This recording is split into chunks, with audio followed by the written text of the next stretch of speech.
ब्रह्मांड का एक अटल नियम है, कर्म लौट कर आता ही है। आप चाहें तो पर्वतों के पीछे छुप जाइए, आप चाहें तो महासागरों की गहराई में उतर जाइए, परंतु कर्म का चक्र आपको ढूंढ लेगा। क्योंकि यह संसार किसी राजा के कानून से नहीं चलता, यह चलता है ब्रह्मांड के न्याय से। और ब्रह्मांड का न्याय कैसा है? निर्दयी, निष्पक्ष और बिल्कुल सटीक। यह न तो रिश्वत लेता है, न पक्षपात करता है। जिसने जैसा बोया है वैसे ही काटना है। अक्सर लोग पूछते हैं, अगर कर्म इतना ही शक्तिशाली है तो क्या प्रार्थना, तपस्या या दान इसे बदल सकते हैं?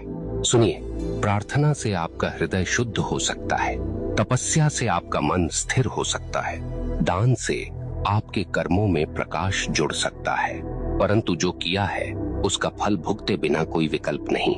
हाँ, आप उस फल को हल्का कर सकते हैं, उसके वार को धीमा कर सकते हैं, परंतु उससे भाग नहीं सकते। ब्रह्मांड की अदालत में तारीख टल सकती है, पर फैसला कभी रद्द नहीं होता।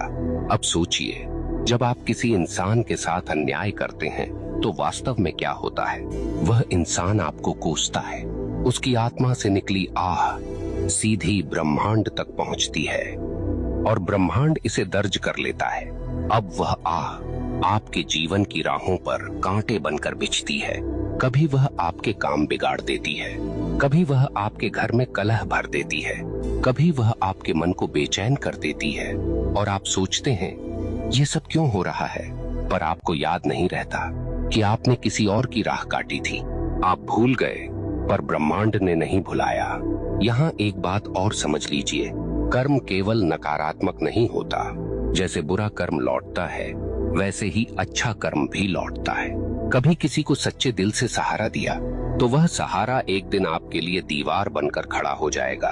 कभी किसी का दिल सच्चे भाव से खुश किया तो वह खुशी आपके जीवन में रोशनी बनकर लौटेगी। ब्रह्मांड का यह न्याय इतना गहन है कि वह एक छोटी सी मुस्कान को भी व्यर्थ नहीं जाने देता, और न ही एक छोटे से अपमान को। यहाँ मैं आपको एक कठोर सत्य बताना चाहता हूँ, आपका कर्म केवल आपकी वर्तमान जिंदगी को प्रभावित नहीं करता, यह आपके अगले जन्म तक जाता है। हाँ, जो कर्म आपने अधूरे छोड़े हैं, जो गलतियां आपने स्वीकार नहीं की, जो दोष आपने ढोए पर सुधारे नहीं, वे सब अगले जीवन में भी साथ चलते हैं। इसलिए कहा गया है, मनुष्य अपने कर्मों का वारिस है। आप सोचते हैं मैं तो मर जाऊंगा, इससे किसे फर्क पड़ेगा?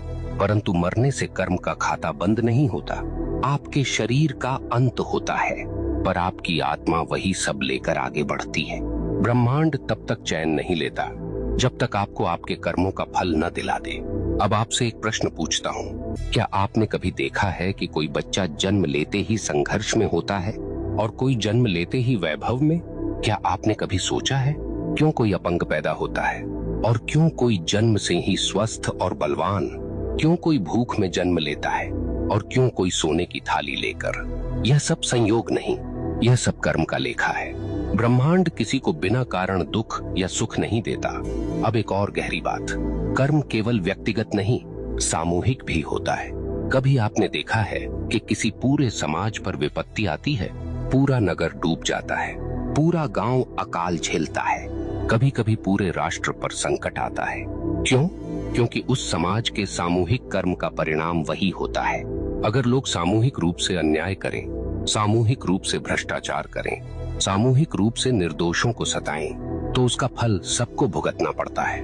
यही कारण है कि इतिहास गवाह है, सभ्यताएं उठीं और सभ्यताएं मिट गईं,